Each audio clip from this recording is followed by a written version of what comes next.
Assalamu alaikum everyone, it's me Nabila and welcome back to my cooking channel Cook with Nabila.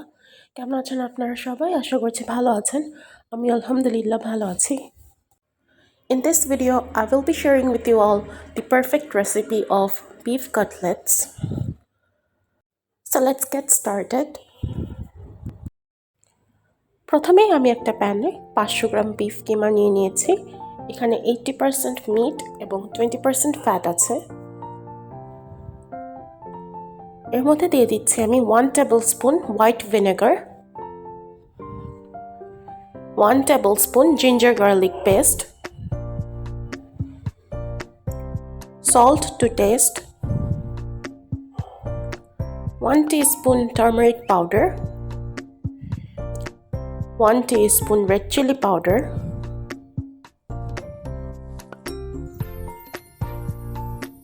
and now adding 2 cups of water. সবগুলো ingredients একসঙ্গে ভালো করে মিশিয়ে beef কিমাকে ভালোভাবে boil করে নিতে হবে। যেহেতু বিফ কিমা বয়েল হতে একটুটা সময় লাগবে।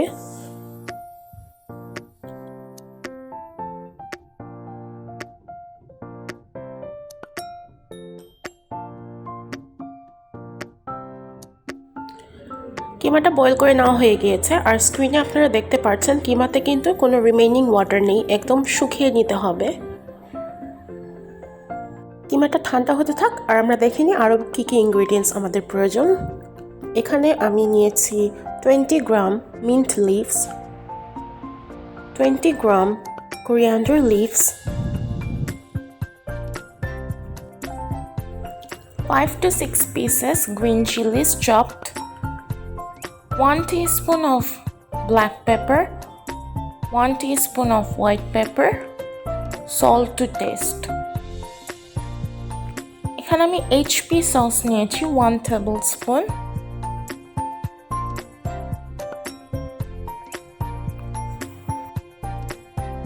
আমি এখানে 4 pieces of white bread নিয়েছি, ওয়াটার দিয়ে সোক করে দেন ভালোভাবে স্কুইজ করে নিয়েছি।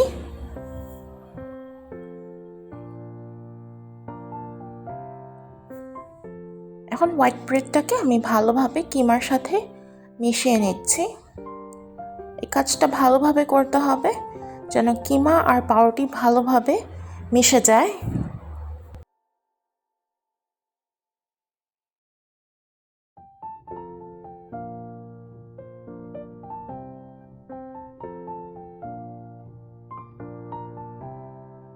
মিশিয়ে নেওয়া হয়ে গিয়েছে, আমি আপনাদেরকে কাছ থেকে একটু কনসিস্টেন্সিটা দেখিয়ে দিচ্ছি। সো আপনারা হয়তো দেখতেই পাচ্ছেন খুবই ভালোভাবে শেপ দেওয়া যাচ্ছে, তার মানে একটা পারফেক্ট কনসিস্টেন্সি। এখানে আমি chopped coriander, chopped mint, green Chillies এক এক করে দিয়ে দিচ্ছি।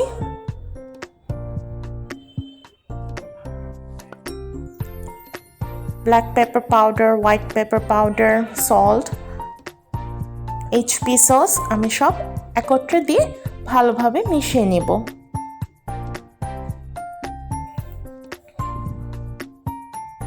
আপনাদের কাছে যদি HP সসটা অ্যাভেলেবল না থাকে সেক্ষেত্রে স্কিপও করতে পারেন, or else you can use oyster sauce.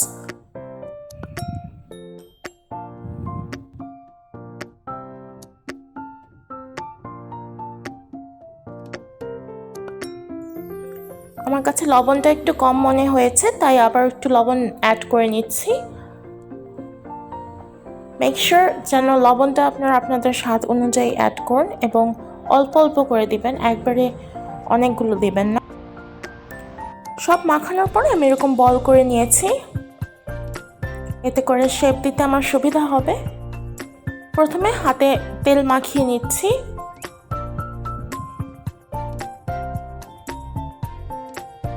এরকম একটা বল নিয়ে সুন্দরভাবে আমি কাটলেট শেপ দিয়ে নিচ্ছি। কাটলেট শেপই যে দিতে হবে এমনটা না, আপনারা আপনাদের পছন্দ যে কোনো শেপই দিতে পারেন, বাট আমি আজকে কাটলেট শেপটাই দিচ্ছি।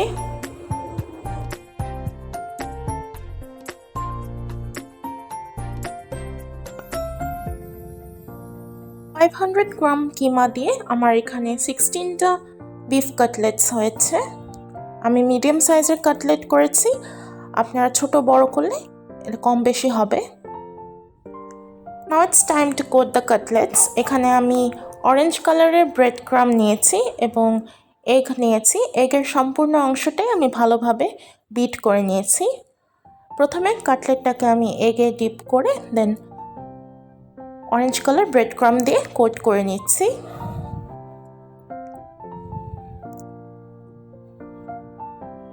এই স্টেপটা আমি দুবার করব। প্রথমে ডিমে ডিপ করে ব্রেড ক্রাম্বে কোট করার পর আবারও আমি ডিমে ডিপ করব এবং লাস্টলি আবারও ব্রেড ক্রাম্বে কোট করে নিব। কোটিংটা যদি আমরা দুবার করে নিই সেক্ষেত্রে আউটার লেয়ারটা অনেক ক্রিস্পি হয় এবং আপনি যখন এটাকে ফ্রিজ করবেন সেটা ভেঙে যাবে না ভাজার সময়।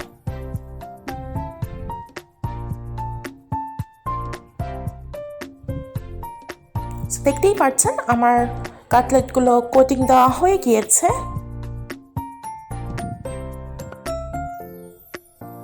সো এখন আমি যেটা করব, মিনিমাম 45 মিনিটস ফ্রিজারে সেট হতে দিব কাটলেটসগুলোকে।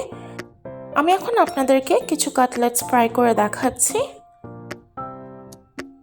কাটলেটসগুলো কিন্তু আপনারা সবসময় হাই ফ্লেমে ফ্রাই করবেন, যে কোনো ফ্রোজেন আইটেম বলুন না কেন বা যে কোনো ডিপ ফ্রাইড আইটেমগুলো আমরা কিন্তু হাই হিটে ফ্রাই করতে হবে। এতে করে যেটা হবে, ভেঙে যাওয়ার চান্স হবে না। হ্যাঁ,